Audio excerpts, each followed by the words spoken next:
जय Hind friends, welcome to the Hindu analysis. चलिए शुरू करते हैं आज का द हिंदू एनालिसिस।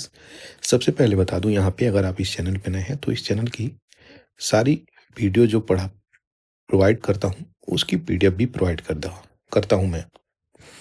वो आपको कहाँ पे प्राप्त होगी? तो वो आपको प्राप्त हो जाएगी टेलीग्राम चैनल पे, जहाँ से जा कर के आप बहुत सारे डिजिटल नोट्स का भी लाभ उठा सकते हैं।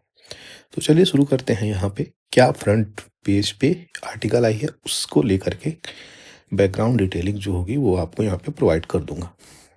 सबसे पहले मैं शुरुआत करूंगा इस आर्टिकल से, और इस आर्टिकल से शुरुआत करूंगा इसलिए क्योंकि ये 2024 के लास्ट में सबसे इम्पोर्टेंट काम किया गया है, ये जो 2025 में इसकी अचीवमेंट भी हो सकती है, उसी को लेकर के आया है। तो बात करी जा रही है इसरो की, बात करी जा रही है 2 सैटेलाइट जो यहाँ पे भेजी गई है। इस 2 सैटेलाइट को देखी जाएगी क्या वो सैटेलाइट थी। एक मिशन थी दोस्तों, हम सभी लोग जानते हैं, स्पेडेक्स। इस मिशन के तहत 2 सैटेलाइट, इंपॉर्टेंट 2 सैटेलाइट भेजी गई है स्पेस में, अर्थ के, और ये जा करके यहाँ पे घूम रही हैं ये दोनों सैटेलाइट। इसकी डिस्टेंस अगर बात करें, ठीक है, इसकी ये डिस्टेंस लगभग 475 किलोमीटर के आसपास है, जो पृथ्वी की परिक्रमा कर रही है। लोअर अर्थ ऑर्बिट, लियो से याद रखिएगा, ये लोअर अर्थ ऑर्बिट में भेजी गई है। और यही दोनों सैटेलाइट, एक चेजर है और दूसरा टारगेट, ये दोनों सैटेलाइट आपस में जाकर के जुड़ेंगी। इसी को बोला जा रहा है डॉकिंग। क्या बोला जा रहा है? डॉकिंग। और ये हो रहा है ट्रायल। अगर भारत इसमें सक्सेसफुल हो जाता है तो भारत जो है चौथी कंट्री बन जाएगी इस प्रकार का काम करने के लिए। किसके? यूएस, रसिया और चाइना के बाद। तो चाइना के बाद हम लोग किस नंबर पे आ जाएंगे? 4th नंबर पे आ जाएंगे।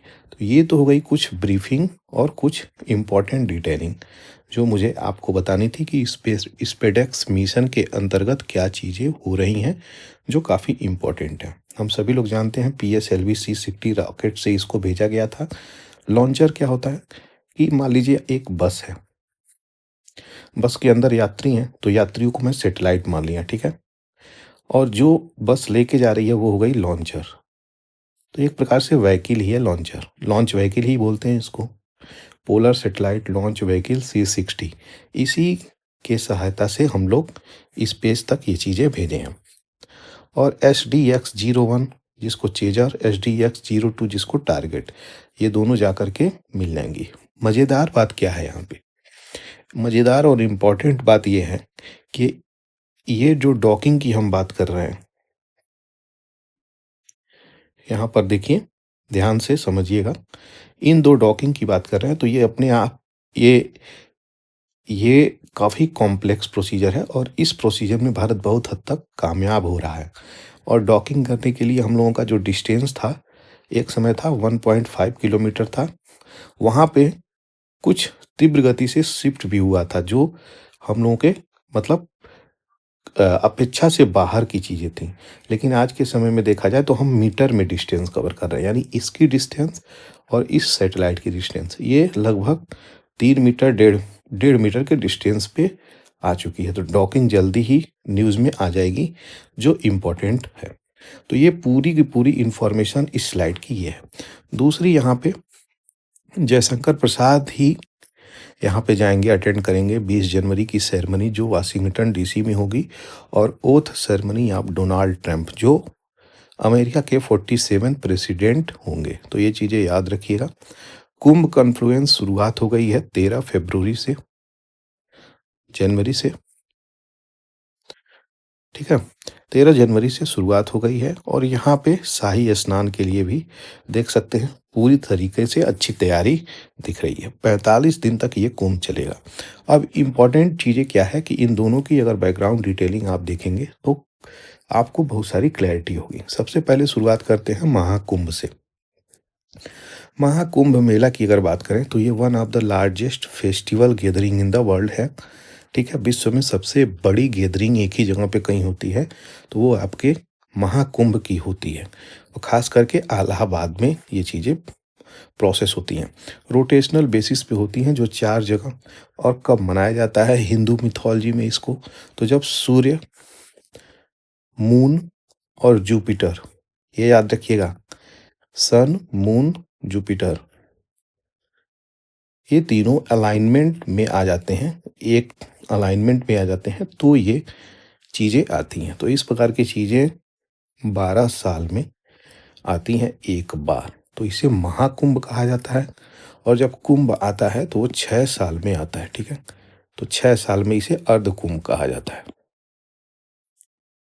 तो ये हो गई कुछ बेसिक जानकारी जो आपको कुंभ में बतानी थी, कुंभ को लेकर के। अब कहाँ-कहाँ पे कुंभ लगता है? तो प्रयागराज में लगता है, गंगा, यमुना और सरस्वती के कॉन्फ्लुएंस पे, यानी मिलान वाले जगह पे, इसे संगम बोला जाता है। सिग्निफिकेंस यही है, 3 रिवर यहाँ आके मिलती हैं और 6 साल और 12 साल में ये कुंभ और अर्धकुंभ लगते रहते हैं। महाकुंभ और कुंभ लगते रहते हैं। हरिद्वार गंगा के घाट पे भी लगता है और इसकी जो है 12 साल के अंतर्गत पे ये चीज़ें होस्ट होती हैं। उज्जैन शिप्रा नदी के किनारे होती है, नासिक गोदावरी नदी के किनारे होती है। तो इन चीज़ों का महत्व है भारतीय मिथोलॉजी में, सन, मून और जुपिटर, ये चीज़ें याद रखिएगा, सन, मून और जुपिटर। अब आते हैं आगे। इसरो की जानकारी काफ़ी इंपॉर्टेंट हो जाती है दोस्तों। अगर आप इस स्पेसएक्स मिशन को देखेंगे तो आपके एग्जाम्स पर्सपेक्टिव से काफ़ी इंपॉर्टेंट होती है। उन चीज़ों को हम लोग देखेंगे। इंडियन स्पेस रिसर्च ऑर्गेनाइजेशन एक ऐसी स्पेस एजेंसी है भारत की जो सर्व करती है क्या? रिसर्च और डेवलपमेंट वर्क। किस मिनिस्ट्री के अंतर्गत? तो प्राइम मिनिस्टर के अंतर्गत ये चीज़ें आती हैं, डिपार्टमेंट ऑफ स्पेस इसी के अंतर्गत आती है। और chairman of ISRO chief executive department of space के होते हैं। ये चीज़ें याद रखिएगा। पहले इसका नाम जो है Indian national committee for space research, जिसे इनकोस्पार कहा जाता था, 1962 में इसकी स्थापना होती है। जवाहरलाल नेहरू जी ने इसकी स्थापना करी थी, जो भारत के सबसे लंबे समय तक रहने वाले प्रधानमंत्री भी हैं आज के समय में। साइंटिस्ट विक्रम साराभाई ने इस चीज़ की रिकमेंडेशन की थी, सुझाव दी थी कि इसकी स्थापना करी जाए।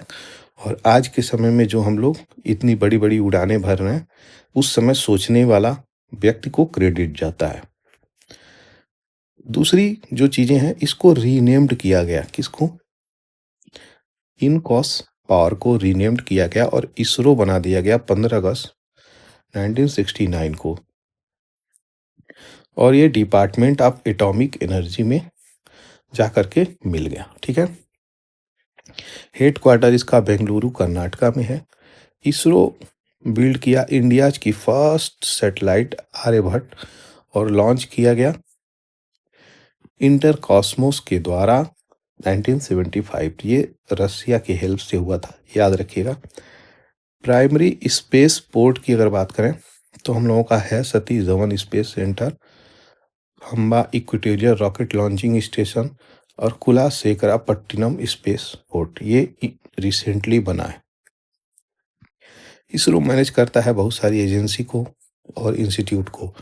एंट्रिक्स को देख सकते हैं, PRL को देख सकते हैं, यहाँ पे नेशनल एटमॉस्फेरिक रिसर्च लेबोरेटरी हो सकती है यहाँ पे, NARL। ये इन सब से क्वेश्चंस बनते हैं कि इन सबों का है कहाँ हेडक्वार्टर, इन सबों की लोकेशन कहाँ है, समझ सकते हैं। तो ये चीज़ें काफ़ी इम्पोर्टेंट है।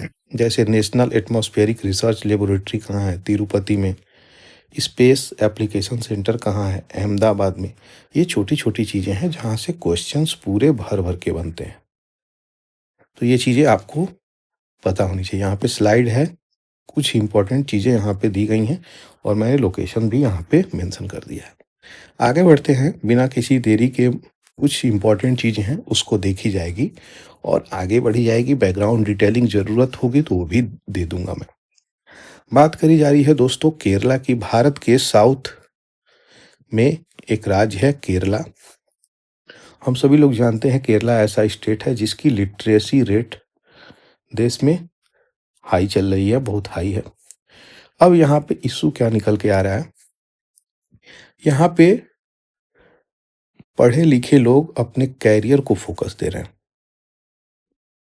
जिसके कारण उनकी फर्टिलिटी रेट डिक्लाइन हो रही है। तो फर्टिलिटी रेट जैसे ही डिक्लाइन हो रही है, यानी कम बच्चे पैदा कर रहे हैं, उनके पास जो चिल्ड्रन है वो कम हो रहे हैं। तो चिल्ड्रन अगर कम हो रहे हैं तो मैटरनल मॉर्टिलिटी रेट ऊपर जाएगी ही जाएगी। हम सभी लोग जानते हैं एमएमआर की अगर तुलना करें, ठीक है, तो एमएमआर ऊपर जानी ही जानी है अगर चाइल्ड का जो बर्थ है उसमें गिरावट आएगी। ठीक है, तो ये चीज़ें याद रखिएगा।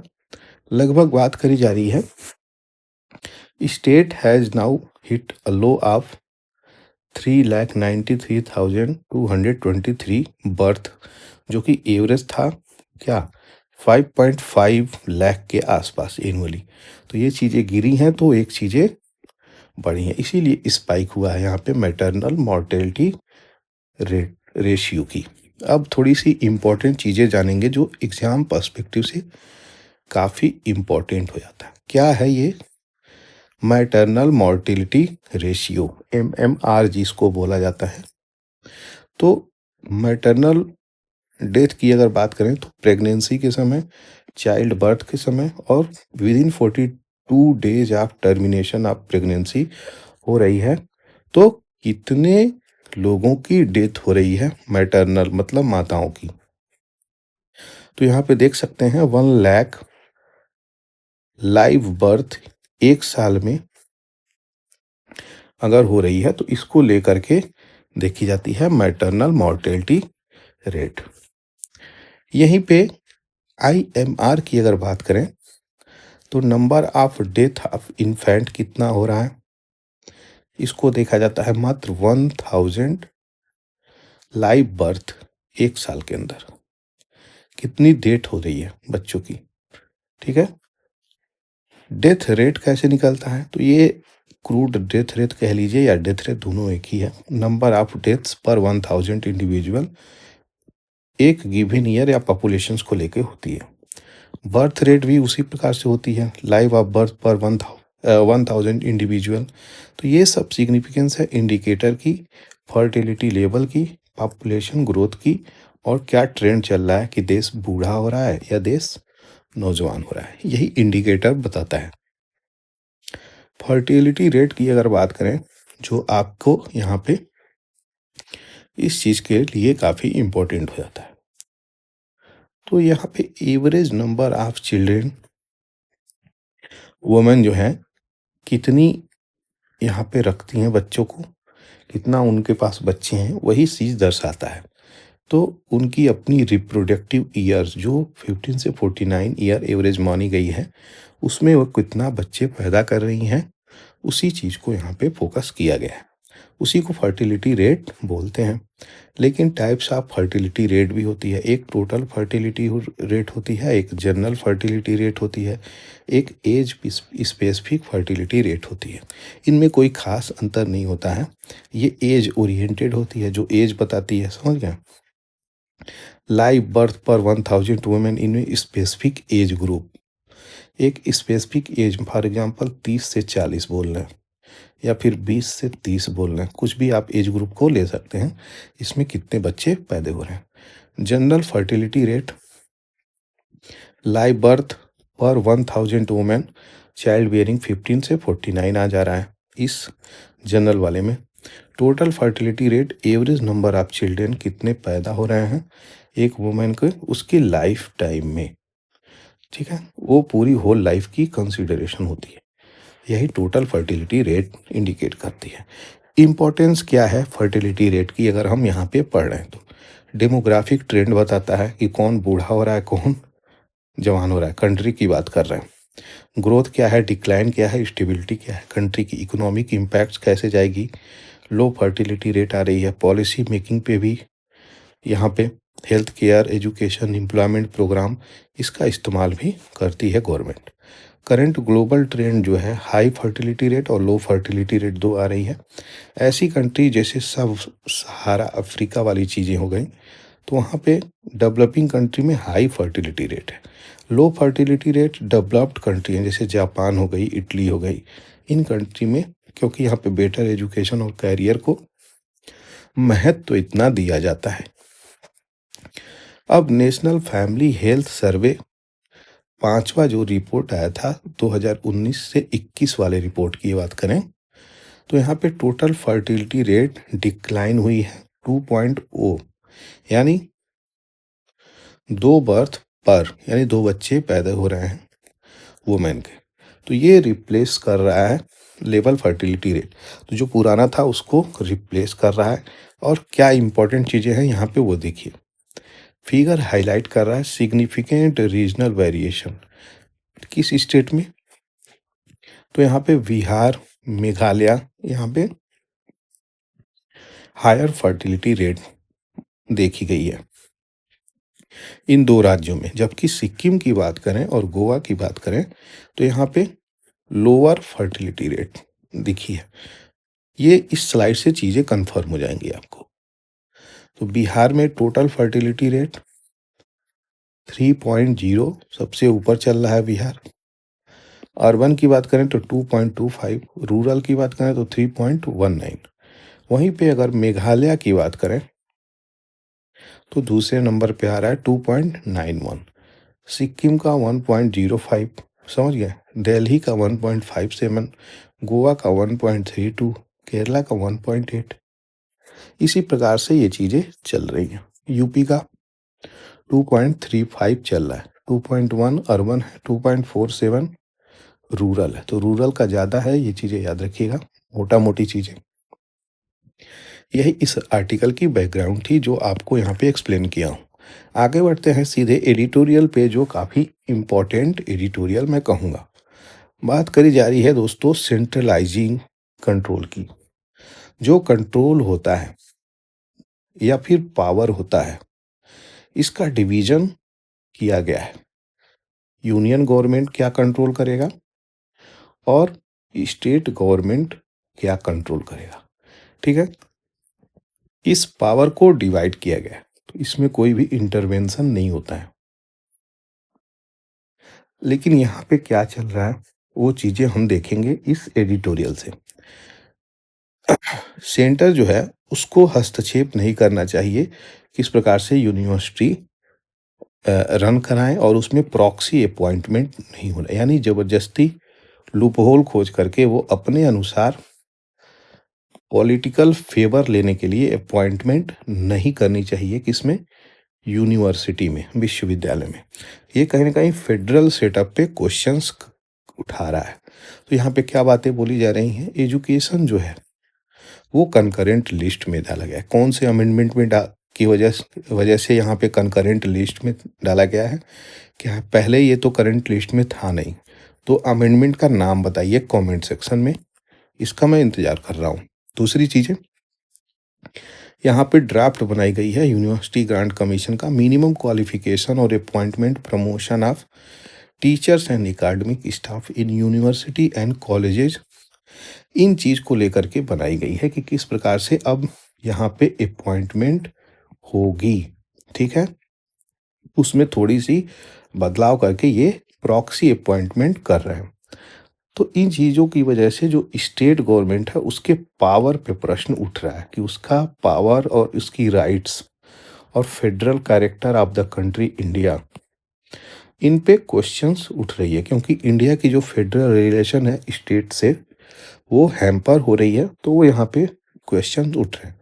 तो यहाँ पे क्या बातें बोली जा रही हैं, जो प्रॉक्सी अपॉइंटमेंट हो रही हैं वो कहीं ना कहीं स्टेट गवर्नमेंट की रूल और सिलेक्शन प्रोसेस पे क्वेश्चंस भी उठा रही हैं कि इनकी पावर क्यों हैम्पर की जा रही है यूनियन गवर्नमेंट के द्वारा, क्योंकि वो यहाँ पे सेंट्रलाइजिंग कंट्रोल बताया गया।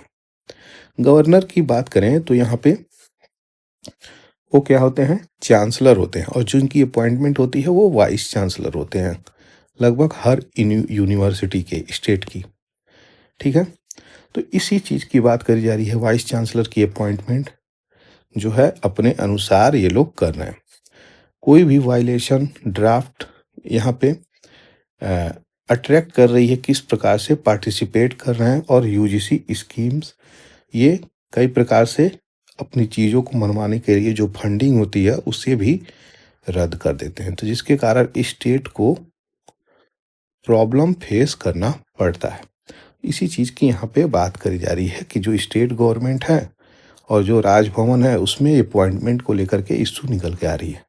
तो जो गवर्नर होते हैं वो चांसलर होते हैं स्टेट के, यही अपॉइंटमेंट कर रहे हैं। तो यहाँ पे अपॉइंटमेंट कर रहे हैं, तो ये पॉलिटिसाइज मुद्दा हो गया आज के समय में, वही बहुत बड़ी इश्यू निकल के आ रही है। पूरी कहानी अगर बात करें तो तमिलनाडु से निकल के आ रही है। एम.के. स्टैलिन इस प्रकार के बातें कह रहे हैं कि ये जो ड्राफ्ट है नया, ये नियम लेके आ रहे हैं, ये केवल बेसिक फेडरल प्रिंसिपल को लेकर के हैम्पर नहीं कर रहा है कॉन्स्टिट्यूशन को, ये एक थ्रेट भी है। और थ्रेट किस प्रकार से, हायर एजुकेशन सिस्टम में हम लोग किसी ब्यूरोक्रेट को बैठा दे रहे हैं, किसी अन एकेडमिशियन को बैठा दे रहे हैं, लेकिन हम लोग एकेडमिशियन को क्यों नहीं यहाँ पे चूज कर रहे हैं। तो इस प्रकार का क्वेश्चंस उठ रहे हैं। ये केवल एक स्टेट की बात नहीं है, केरला के चीफ मिनिस्टर पिनरई विजयन भी इस प्रकार की बातें कर रहे हैं। सीपीआईएम, एआईएडीएमके ये लोग भी ऐसा बातें बोल रहे हैं। नॉन एकेडमिक्स को एलिजिबल कर रहे हैं वीसी पोस्ट के लिए, वाइस चांसलर जॉब के लिए, जो अपने आप में ही क्रिटिसिज्म का पात्र हो जा रहा है। तो ये ड्राफ्ट कह रहा है, लेकिन एक ही एंगल नहीं बताया, यहाँ पे कई सारे एंगल को बताया गया है। कहा जा रहा है पहले भी इस प्रकार की चीज़ें हुई हैं, ठीक है। तो यूनिवर्सिटी इस प्रकार की चीज़ों से बेनिफिट भी ली है, जैसे कि स्कॉलरशिप ऑफ नॉन एकेडमिक्स, जैसे कि फॉर्मर प्रेसिडेंट के.आर. नारायणन और साइंटिस्ट वाई नायडुम्मा डम्मा, तो इनकी भी अपॉइंटमेंट हुई थी। और academics does not guarantee visionary leadership, तो ये चीज़ें, विजनरी लीडरशिप उनको नहीं मिल पाती अगर ऐसी अपॉइंटमेंट नहीं होती। तो दूसरा भी एंगल है, केवल एक ही एंगल मत समझ लीजिएगा। दूसरा की क्या चीज़ें हैं, तो जो प्रपोजल है ये एक्सटेंड कर रही है वीसी की टेन्योर को। तो एक समय थी 3 साल थी, तो आज के समय में उसको 5 साल कर दी गई है। ये एक वेलकमिंग स्टेप है। लेकिन एंट्रल फेडरल कॉज, इस क्लॉज की अगर बात करें तो यहाँ पे क्वेश्चंस उठा रहा है बहुत बड़ा यूनिवर्सिटी एडमिनिस्ट्रेशन पे। तो यहाँ पे यही बातें कही जा रही हैं, जो अपॉइंट हो रही हैं वो संघ परिवार लॉयलिस्ट जो हैं उन्हीं को यहाँ पे अपॉइंट करी जा रही है। तो ये पूरी कहानी थी जो आपको यहाँ पे एक्सप्लेन करनी थी दोस्तों। बाकी आप लोग पूरी की पूरी डिटेलिंग यहाँ पे जो दिया, उसमें कोई भी इशू, कोई भी क्वेश्चंस रह गया हो तो आप कमेंट सेक्शन में रख सकते हैं। आगे बढ़ते हैं। छोटा सा इम्पोर्टेंट आर्टिकल है, इसको देखेंगे और समझेंगे क्या है इन चीज़ों को। लॉ बाय रिफ्लेक्स, मतलब जो इम्प्लीमेंटेशन है वो कितने अच्छे तरीके से हम लोग कर रहे हैं, उस पे यहाँ पे क्वेश्चन उठ रहा है। क्या हम लोगों का लॉ था, कैसे हम लोग इम्प्लीमेंटेशन कर रहे हैं रोकने के लिए, किसको, सेक्सुअल क्राइम को। समाज में इतना सारा rape, molestation, harassment, sexual crimes हो रहे हैं, उसको हम लोगों ने अभी तक रोक नहीं पाया है, ना ही वो चीज़ें कम हो रही हैं। तो ये प्रॉब्लम निकल के आ रही है। इस प्रकार की टेंडेंसी की बात करें तो लॉ जो है बहुत कठोर बनाए जा रहे हैं, लेकिन कोई चीज़ें हो नहीं पा रही हैं। हम लोग बहुत हद तक उस पर इम्प्लीमेंट करने का भी बात कर रहे हैं, लेकिन सफल बहुत हद तक नहीं हो पा रही है। अमेंडमेंट इनेक्ट किया गया है तमिलनाडु असेंबली के द्वारा recently, criminal laws on sexual crime against women, जो इस कैटेगरी में पड़ रहा और इसको और स्ट्रिंजेंट बना दिया गया। अब कोई भी, अभी रिसेंटली बात करी जाए तो अन्ना यूनिवर्सिटी चेन्नई जो है वहाँ पे हरासमेंट का केस आया था, रेप का केस आया था प्रीमाइस के अंतर्गत अन्नामलाई यूनिवर्सिटी में, ठीक है। जिसके कारण इस प्रकार का एक्शन गवर्नमेंट लिया है कि उसको और कठोर बना दिया जाए। तो क्वेश्चंस बड़ा यहीं पे निकल रहा है, क्या हम लोग इसको और स्ट्रिंजेंट बना देंगे तो ये रेप, मोलेस्टेशंस, हरासमेंट, इस प्रकार का क्राइम खत्म हो जाएगा। तो बड़ा क्वेश्चन अपने आप में ही रेज कर रहा है। ऐसी चीजें कर देने से ये कम नहीं होंगी। अब आगे देखिए क्या आर्टिकल कह रही है। तो यहाँ पे इन चीज़ों पे फोकस करी गई है। इसको रोकने के लिए जो भी असॉल्ट और हरासमेंट, इसको रोकने के लिए लेजिस्लेटिव पावर इस प्रकार का इस्तेमाल किया गया है। लेकिन जो है एडमिनिस्ट्रेशन यहाँ पे कमिटेड है वुमेन की सेफ्टी को लेकर, लेकिन हो नहीं पा रहा है, ये चीज़ें सफल नहीं हो पा रहा है। रिसेंटली आप लोग अन्नामलाई यूनिवर्सिटी में ये चीज़ें देखें तो कहा क्या रहे हैं, यहाँ पे ये बातें बोली जा रही हैं कि जो भी यहाँ पे चीज़ें आ रही हैं ये बाइंडिंग है, किस प्रकार से कि ऑर्डर कैसे हम इम्प्लीमेंट करेंगे। पॉक्सो एक्ट होने के बावजूद भी हम इसमें सफल नहीं हो पाए हैं। Prevention of children sexual offences act, इसके बावजूद भी हम लोग नहीं कर पाए। जो न्यूली इंट्रोड्यूस्ड डेफिनेशन है हरासमेंट की, इसको और कठोर बनाया गया ना, तो हरासमेंट की जो इम्प्लीमेंटेशन वाली यहाँ पे हरासमेंट की, वुमेन हरासमेंट को लेकर के जो न्यू स्ट्रिंजेंट लॉज लाए गए हैं उसको लेकर के यहाँ पे क्या बातें बोली गई हैं कि डिजिटल, इलेक्ट्रॉनिक और नॉन वर्बल मीन्स इसको भी इंक्लूड कर दिया गया। तो जो डिजिटल ट्रैक कर रहे हैं, फॉलो कर रहे हैं या फिर किसी भी रूप से हरास कर रहे हैं तो उनको यहाँ पे कंसीडर करी जाएगी, जो इसको बहुत ब्रॉड वे में कवर करता है। बहुत सारे ऐसे लोग हैं जो डिसएग्री हैं इस चीज़ से कि ये चीज़ें नहीं होनी चाहिए, इसका मिसयूज हो जाएगा। कई सारे एंगल पे देता है ना एडिटोरियल का, तो यही पॉइंट ऑफ व्यू है कि आपका जो बुद्धि और विवेक है, चेतना है, वो हर डायरेक्शन से ओपन करता है। इसीलिए इस चीज़ को समझिएगा। तो यहाँ पे कई सारे लोग अब इस पे नाराज हैं, कह रहे हैं कि जो जेल टर्म ऑफ रेप है, सेक्सुअल असॉल्ट है और हरासमेंट है, स्टॉकिंग है, मतलब पीछा करना, चाहे ऑनलाइन चाहे फिजिकल, वायरिज्म है, तो ये क्वेश्चंस बहुत बड़ा खड़ा कर रहा है कि हम लोग केवल क्वांटम ऑफ पनिशमेंट इंक्रीज कर देने से कन्विक्शंस में कमियां नहीं ला सकते, केम में कमियां नहीं ला सकते। यही मैं पहले बोल रहा था। तो ये अरेस्टिंग ऑफ ऑफेंडर और गैदरिंग क्रेडिबल एविडेंस, ये कोर्ट में अभी भी इसी प्रकार से पेश हो रही है और वही चीज़ें आज भी सेम चल रही हैं, उसमें कोई बदलाव नहीं हो रहा है। तो इस वाले लाइन पे भी समझिएगा, हम लोगों का जो जुडिशरी है उसमें सब कुछ ले जाके पेश करिए और फिर बेल करा लीजिए, कुछ प्रॉब्लम यहाँ पे नहीं है। तो ये चीज़ें निकल के आ रही हैं। तो जो कमिटमेंट है वुमेन सेफ्टी की, वो अभी भी लूप होल में है। Work place, public space, home safer, ये वुमेन के लिए करनी है तो आपको अच्छे से कार्य करना पड़ेगा और सिवेरिटी ऑफ लॉ को जोड़ करके सही प्रकार से इम्प्लीमेंट करना पड़ेगा। वही बात है, यहाँ पे गुड इम्प्लीमेंटेशन पे फोकस करने की बात करी जा रही है, ना कि स्ट्रिंजेंसी ऑफ लॉ बना देने से यहाँ पे कोई इस चीज़ को रोक लेगा। तो डिटर करना है अगर सेक्सुअल क्राइम, तो यहाँ पे आपको सही प्रकार से कार्य करना पड़ेगा।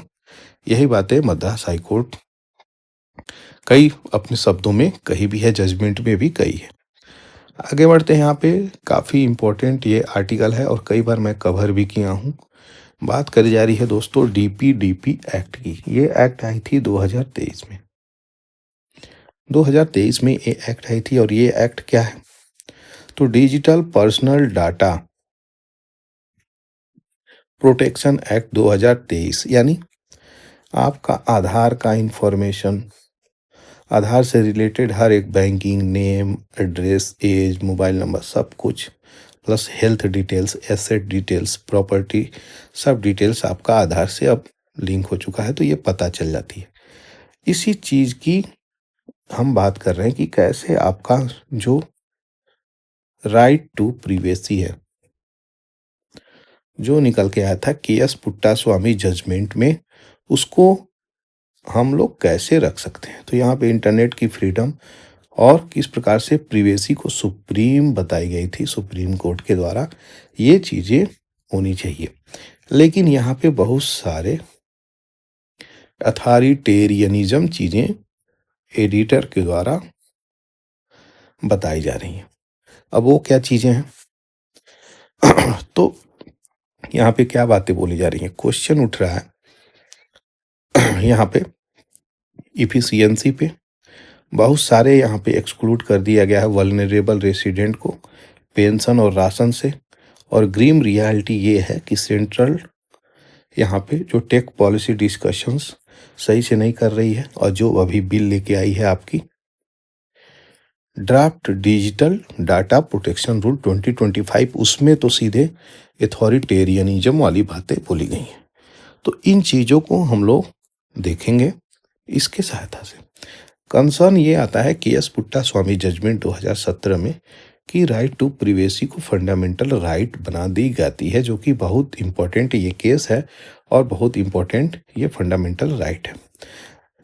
इस प्रॉमिस के बाद भी प्रिवेसी को बहुत ज़्यादा तवज्जो नहीं मिला, बहुत ज़्यादा इम्पोर्टेंस दिया नहीं गया। आज भी वो डाटा लीक हो रही हैं। हम सभी लोग जानते हैं, आज के समय में आप मोबाइल पे कुछ जा कर के बोलिएगा, बस सर्च नहीं करिएगा, कई दिन, 1 दिन 2 दिन तक आप कुछ बोलिएगा, वो आपको ऐड दिखना शुरू हो जाएगा। समझ गए? तो ये क्या है, अगर इन डेप्थ स्टडी करिएगा तो आपको वो डाटा लीक हो रही है। इसी प्रकार से आधार का भी डाटा लीक हो रहा है, इससे बेचा जा रहा है। ये चीज़ें नहीं होनी चाहिए। मार्जिनलाइज्ड कम्युनिटी और आधार लिंक्ड, ये एक्सक्लूजन है इस सिस्टमेटिक इशू से, ये चीज़ें याद रखिएगा। एग्जीक्यूटिव ओवररीच और ट्रांसपेरेंसी की बात कर रहे हैं तो 2023 में ये डीपीडीपी एक्ट आया था, जो क्रिटिसाइज करता है किस प्रकार से ये मनमाना प्रोविजन यहाँ पे बन रहा है। तो ड्राफ्ट रूल 2025 इसी ट्रेंड को कंटिन्यू कर रहा है, तो इसीलिए ये आर्टिकल आई है जो आपको यहाँ पे मैं बता रहा हूँ। तो ब्रॉड डिस्क्रिप्शन है, मनमाना चीज़ें हैं गवर्नमेंट की, इस प्रकार से एम्बिग्यूअस टर्म, मतलब एक ही टर्म है, उसकी कई सारे अर्थ निकल, तो ये लॉ नहीं हो सकता। वही टर्मिनोलॉजी का इस्तेमाल ये कर रहे हैं, जैसे कि आज में भी प्रिस्क्राइब्ड। अब इसका मतलब बहुत कुछ हो सकता है, कोई चीज़ें फिक्स तो है नहीं, तो ये टर्मिनोलॉजी काफ़ी इंपॉर्टेंट है। आज में भी प्रिस्क्राइब्ड, तो जो चीज़ें होंगी उस चीज़ पे ये उपयोग कर सकते हैं। आज में भी तो कोई डिफाइन तो है नहीं, पता नहीं क्या हो सकता है इसमें, तो ये फिक्स वाली चीज़ें होनी चाहिए लॉ में, कम से कम उसका डेफिनेशन भी होनी चाहिए। ठीक है, तो यहाँ पे प्रोसीजरल ओपेसिटी है जो प्रॉब्लम क्रिएट करेगा। इशू क्या है रूल्स के साथ, एम्बिग्यूटी जो आपको बता ही रहा हूँ, कई कई अर्थ निकल जा रहे हैं एक ही चीज़ के, इस प्रकार के। तो इन प्रकार के चीज़ों को लेकर के निकल के आ रहा है, कोई क्लियर गाइडलाइंस नहीं है डाटा की कैटेगरी में, चाहे हेल्थ हो गई, फाइनेंशियल हो गई, किस प्रकार से स्पेसिफिक डाटा पॉइंट को लेकर के चलना है। अब सिंस आप टाइप 9 की बातें बोली जा रही हैं, डाटा ब्रीच, इंडेंजरिंग इंडिविजुअल और अर्जेंट सिनारियो, इन चीज़ों में भी इशू निकल के आ रही है। अब्सेंस ऑफ इंडिपेंडेंट रेगुलेटर, अब यहाँ पे क्या बात है यार, जो रेगुलेटर है, डाटा प्रोटेक्शन बोर्ड है, इनकी स्वायत्तता, ऑटोनॉमी ही लगभग ख़त्म हो रही है या ख़त्म हो चुकी है। जो भी आपको समझना हो समझ सकते हैं, क्योंकि ऑटोनॉमस बॉडी ऑटोनॉमी तरीके से कार्य नहीं कर पा रही है। समझ गए? तो मेंबर अपॉइंट किए जाते हैं गवर्नमेंट कंट्रोल प्रोसेस से, और लिमिटेड ज्यूरिडिक्शंस यहाँ पे इनको मिलता है, जो अकाउंटेबिलिटी यहाँ पे दी जाती है, specially against the government entity, जैसे UIDAI, यही बॉडी आधार बनाती है। तो इस प्रकार से प्रॉब्लम चल रही है डाटा प्रोटेक्शन बोर्ड की, जो यहाँ पे एक्सप्लेन करना हो। गवर्नमेंट डोमिनेंस कर रही है और लैक ऑफ सेफगार्ड है। सही प्रकार से रूल बनाइए, सही प्रकार से डोमिनेंस करिए और सेफगार्ड भी दीजिए, यानी प्रोटेक्शन करिए, डाटा की लीकेज ना हो। डाटा तो बेच दी जा रही है, तो ये चीज़ें नहीं होनी चाहिए। डाटा चोरी हो जा रही है, ये चीज़ें नहीं होनी चाहिए, और जिसमें ज़रूरत हो वही डाटा लीजिए, और ये भी चीज़ें होनी चाहिए। अकाउंटेबिलिटी, जिम्मेदारी को डाइल्यूट ना करिए कि भाई जिम्मेदारी किसी का है, यही नहीं कंफर्म हो रहा है। ब्रॉडर इम्प्लीकेशन लाइए, टोटल स्टेट कंट्रोल अप्रोच यहाँ पे रिफ्लेक्ट कर रहा है। तो प्रायोरिटाइज यहाँ पे administrative convenience over constitutional principle. जो रूल्स बनाइए उसमें कम से कम एक निश्चित चीज़ फिक्स करिए कि आपका डेफिनेशन क्या है, जो टर्मिनोलॉजी का इस्तेमाल कर रहे हैं। दूसरा, अकाउंटेबिलिटी, जिम्मेदारी किसकी है, इफ़िशियंसी उसमें होनी चाहिए, डिले नहीं होनी चाहिए, रिजोल्यूशंस में कोई इशू निकलती है तो ऐसे रूल्स डिटेलिंग में बनने चाहिए। कंक्लूजन यही निकल के आ रहा है, इसको और आगे बढ़ा दिया गया है, इसमें कोई चेंजेस हो नहीं रहे हैं। डाटा प्रोटेक्शन रूल्स 2025 में तो ये और ज़्यादा फेलियर की तरफ बढ़ रहा है, सेफ गार्डिंग पॉलिसी को फोकस नहीं कर रहा है, फर्स्ट ये ट्रस्ट बन नहीं पाएगा जिसके वजह से। तो यही चीज़ें फोकस करी गई हैं इस वाले चीज़ों में कि फंडामेंटल क्वेश्चन अभी भी है कि कौन यहाँ पे पावर है और क्या यहाँ पे इसकी एंड है, पावर किसके पास है और कौन एंड कर रहा है। तो यही बड़ा प्रश्न निकल के इससे आ रहा है। आगे बढ़ रहा है, इम्पोर्टेंट आर्टिकल ये भी है, इस चीज़ को देखी जाएगी। जाहिर सी बात है 20 जनवरी को डोनाल्ड ट्रंप इलेक्ट होके आएंगे और यूरोपियन यूनियन से कह रहे हैं कि और तेल और गैस हमसे खरीदो। अब ये बातें क्यों कह रहे हैं यूरोपियन यूनियन से, यहीं पे समझिएगा। बात करी जा रही है यूक्रेन की और रसिया की। इन दोनों में वार हुए लगभग 3 साल हो रहा है, ठीक है। 3 साल में इसका जो यूरोप में सप्लाई होता था नॉर्ड पाइप के द्वारा, ये नॉर्ड पाइप 2 पाइपलाइन थी जो कनेक्ट करती थी जर्मनी को रसिया से। ये डिसकनेक्ट कर दी गई हैं, तोड़ दी गई हैं, जिसके कारण अब रसिया यूरोप में ऑयल भेज नहीं पा रहा है। तो लोग किससे लेंगे ऑयल, ये देखिए, चाइना और यूरोपियन यूनियन। तो लोग यूएस की तरफ शिफ्ट होंगे, जिसके कारण यूएस इस पे पूरा ध्यान अपना करता है कि एक प्रकार से मार्केट ओरिएंटेड चीज़ें चल रही हैं। तो ये वार जो है ना, रसिया और यूक्रेन की वार का फायदा यूएस से हर फील्ड से ले रहा है। तो आर्म्स और एम्यूनिशन किसको दे रहा है, यूक्रेन को दे रहा है, लेकिन बेनिफिट किसको हो रहा है यहाँ पे, यूएसए को हो रहा है। अब ये चार्ट क्या दिखाता है, यूएस की ट्रेड डेफिसिट देखिए दोस्तों, काफ़ी इंपॉर्टेंट चीज़ें हैं कि कंट्री के साथ क्या क्या इसकी ट्रेड डेफिसिट है 2023 में, वो भी बिलियन यूएस डॉलर में। तो सबसे पहले चाइना के साथ, यूरोपियन यूनियन के साथ, मैक्सिको के साथ, वियतनाम के साथ, देख सकते हैं किस प्रकार से इसकी ट्रेड डेफिसिट हो रही है। इन कंट्री के साथ इसकी ट्रेड डेफिसिट है, यानी एक्सपोर्ट माइनस इंपोर्ट कर दीजिएगा तो ये ट्रेड डेफिसिट घाटे में चल रहा है यूएस से। उसी को लेकर के ये कह रहे हैं कि हमसे तेल खरीदो, हमारा कुछ ट्रेड डेफिसिट कम होगा। तो ये चीज़ें क्या कहना सही है। अब यहाँ पे देखिए, समझिए चार्ट यहाँ पे क्या बता रही है कि European union import of liquefied natural gas from US और रसिया, इसमें बदलाव कैसे आएंगे ये देखिए। यही वो समय है जब रसिया और यूक्रेन का वार चला, जिसके कारण देखिए रसिया यहीं पे सिमट के रह गई और यूएसए की स्पाइक, यानी यहाँ से लोग कैसे डिमांड बढ़ गई है। ये वाला ग्राफ क्या कह रहा है, यूरोपियन यूनियन क्रूड ऑयल कैसे इंपोर्ट कर रहा है यूनाइटेड स्टेट से और रसिया से। तो रसिया वाला कितना नीचे चला गया है और यूएसए देखिए यहाँ पे और बढ़ रहा है। तो यहाँ से ऑयल का मार्केट पूरा का पूरा यूएसए कवर कर रहा है। एक समय था रसिया में ऑयल की पूरी खपत होती थी, तो इंडिया जो है रसिया से ऑयल अब ले रहा है, क्योंकि कहीं ना कहीं रसिया तो देगा ही, वो भी चीप रेट पे। तो फायदा किसको हो रहा है, इंडिया को तो हो रहा है यूक्रेन वार का, ठीक है। फिर भी भारत में पेट्रोल डीजल का दाम कम नहीं कर रहे हैं ये लोग, ये तो दूसरा एंगल है, खैर इसको हम नहीं डिस्कस करेंगे। तो यहाँ पे इस चार्ट से हमें यही पता चल रहा है कि जो लोग रसिया से इंपोर्ट करते थे, एक्सपोर्ट करते थे, वहाँ पर अगर देखा जाए तो रसिया आज के समय में यूरोप में तेल भेज नहीं पा रहा है, जिसके कारण फ़ायदा उठा रहा है कौन, एक बच रहा है, वो है यूएस से। क्रूड ऑयल सप्लाई की अगर बात करें तो यूएस एक्सपोर्ट कर रहा है क्रूड ऑयल और natural gas share of production. तो क्रूड ऑयल देखिए कितना स्पाइक किया है इस सेशन में, यही है यूक्रेन वाला सेशन, यूक्रेन रसिया वार वाला सेशन, और नेचुरल गैस भी स्पाइक किया है।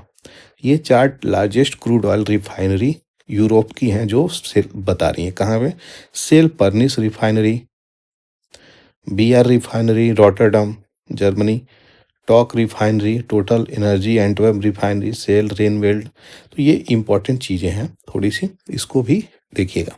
तो ये चार्ट यही बता रही थी कि कैसे ऑयल का मार्केट है, जियो पॉलिटिक्स से कैसे कनेक्ट करके हम लोग देख रहे हैं, और वार अगर हो रही है तो वो किस प्रकार से इन्फ्लुएंस कर रही है अदर कंट्री को। आया समझ? तो ये कहानी पूरी सब इंटर कनेक्टेड थी, इसीलिए इसको इस तरीके से मैं एक्सप्लेन किया हूँ। आगे बढ़ते हैं।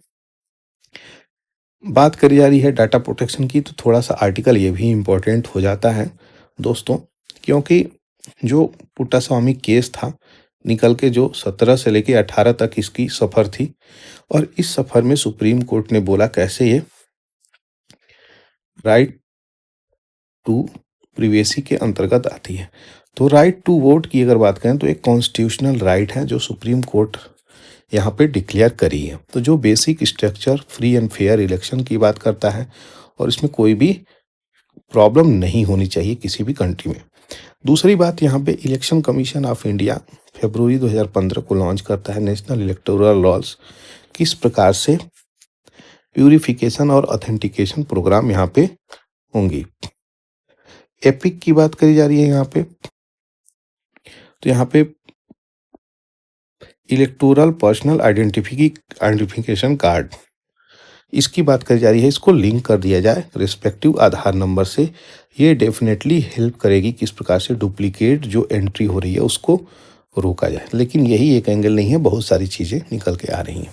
तो रिसेंटली हम लोग दिल्ली के, ये आर्टिकल क्यों आई है, दिल्ली में इलेक्शन होने वाले हैं, और दिल्ली में प्लस मुंबई में यहाँ पे कहा गया है कि रोहिंग्या लोग आकर के वहाँ पे बसे हैं और अपना डुप्लीकेट चीज़ें बना ली हैं। तो उसी को लेकर के यहाँ पे ये चीज़ें निकल के आई हैं इशू।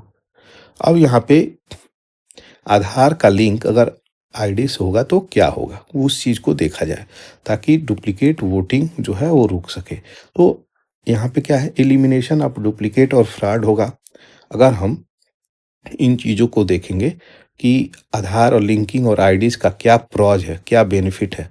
तो यही है, एलिमिनेशन डुप्लीकेट ये रुकेगी, डायरेक्ट बेनिफिट ट्रांसफ़र जो भी चीज़ें हो रही हैं इसको भी अच्छे से ट्रैक करी जाएगी, एलपीजी, पेंशन, हर प्रकार की बेनिफिशियरी, सिंपल वेरिफिकेशन होगी, इम्प्रूव होगी गवर्नेंस, और डिजिटल इनिशिएटिव जो भी चल रही हैं उस पर अच्छे से कार्य होगा। अब कॉन्स क्या है, कमियाँ क्या हैं, प्रिवेसी कंसर्न है, सही प्रकार से बायोमेट्रिक डाटा, डेमोग्राफिक डाटा, इसका बहुत ज़्यादा मिसयूज और ब्रीच हो सकता है।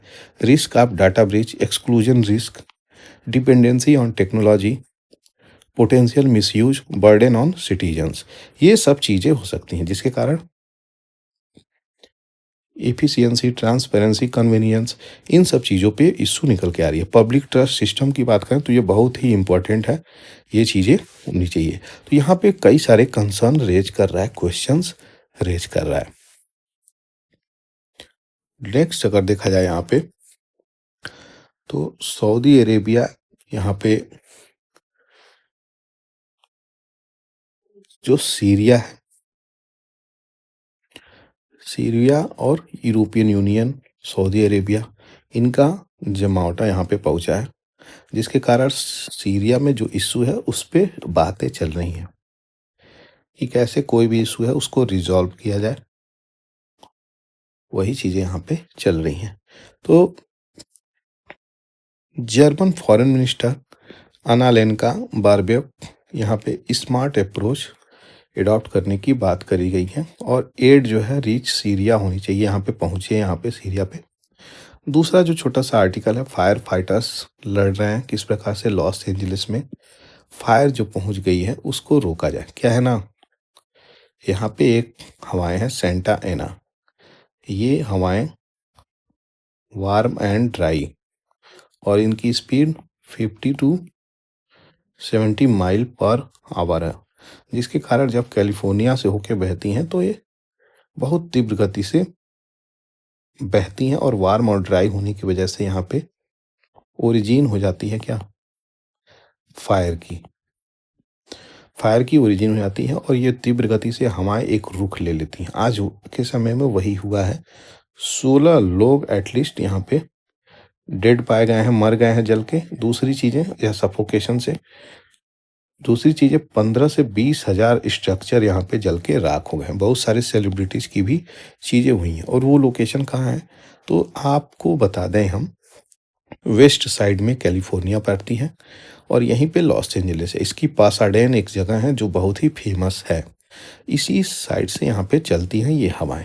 तो ज़्यादा से ज़्यादा यही पार्ट है जो आग की चपेट में आ रहा है। मलाला यूसुफजई हम सभी लोग जानते हैं, ये नोबेल लॉरिएट हैं। ये रिसेंटली पाकिस्तान पहुंच गई हैं। तो यहाँ पे पहुंची हैं पाकिस्तान। इनका स्पीच हो रहा है क्या कि गर्ल की एजुकेशन इस्लामाबाद में काफ़ी इम्पोर्टेंट है, उस पर फोकस करना चाहिए और जेंडर अपार्थाइड नहीं होनी चाहिए अगेंस्ट वुमेन में, कि एक मेल को पढ़ाया जाए, फीमेल को रोक दिया जाए। तो इस पे लेके बोलेंगे। ये पहले भी इसी प्रकार से चीज़ें बोल रही थी। तो पाकिस्तान में तालिबान जो है इन पे आके अटैक किए थे और सिर पे शायद गोली लगी थी इन्हें, लेकिन ये बच गई थी। आज के समय में यूएन से जुड़ गई हैं, काफ़ी अच्छे अच्छे कार्य करती हैं। मलाला यूसुफजई 2014 में नोबेल लॉरिएट का पुरस्कार कैलाश सत्यार्थी के साथ शेयर कर दी हैं। ये चीज़ें याद रखिएगा क्योंकि न्यूज़ में आ गई हैं। उस समय इंडियन चाइल्ड राइट एक्टिविस्ट के रूप में थी और ये प्रमोट करना चाहती हैं चिल्ड्रन की एजुकेशंस और फाइट करती हैं जो भी चिल्ड्रन और यंग पीपल की सप्रेशन होती है। अर्ली लाइफ और अटैक और रिकवरी इनकी इस कहानी में आपको बता ही दिया मैं कि कैसे तालिबान इन्हीं को अटैक किए थे। एक बुक्स है इनका, आई एम मलाला 2013 में इनकी ऑटोबायोग्राफी यहाँ पे दी गई है। तो किसके साथ शेयर करते हैं, कुछ इंपॉर्टेंट चीज़ें यहाँ पे मैंने एक्सप्लेन कर दिया। फिलीपींस डिप्लॉय किया गया है कोस्ट गार्ड शिप, क्योंकि चाइना के लोग यहाँ पे, चाइना अपनी चीज़ों को लेकर पेट्रोलिंग करता रहता है। तो देख सकते हैं कैसे ये चीज़ें हैं। 111 kilometre west of main Philippines island of लूजन। लूजन state को देखा जाएगा। लूजन स्टेट की लोकेशन देखेंगे तो ताइवान और फिलीपींस का लोकेशन ये आपका लूजन स्टेट है जो कनेक्ट करता है। अप्रॉक्सीमेटली 250 किलोमीटर्स की वाइड यहाँ पे ये आइलैंड है, बिलोंग करती है फिलीपींस से।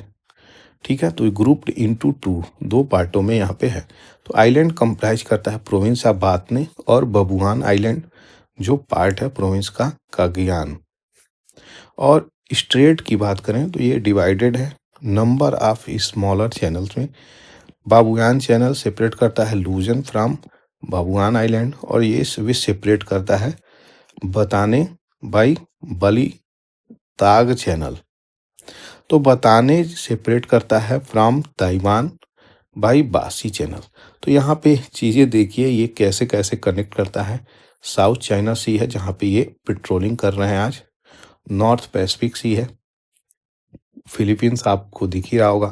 तो ये छोटी सी डिटेलिंग थी जो यहाँ पे देनी थी। सांता एना विंड के बारे में मैं कई दिन से एक्सप्लेन कर रहा हूँ, इसकी एक्सप्लेनेशन आपको यहाँ पे दे दिया। और वार्म एयर वर्ल्ड की जो गर्म हवाएं हैं वो सब भी यहाँ पे इम्पोर्टेंट दे दिया हूँ, जो आपके एग्जाम्स पर्सपेक्टिव से काफ़ी इम्पोर्टेंट है। अच्छा, फायर लगने के क्या क्या कारण हो सकते हैं प्राकृतिक, वो भी मैंने दिया है। और दूसरा, किस प्रकार से ह्यूमन ओरिएंटेड भी फायर यहाँ पे कॉज करते हैं। तो सारी चीज़ें आपको इस स्लाइड में मैंने दे दिया। आशा करता हूँ चीज़ें आपको समझ में आई है। Thank you for watching the Hindu analysis bye पूरा एकेडमी। जय हिंद, जय भारत।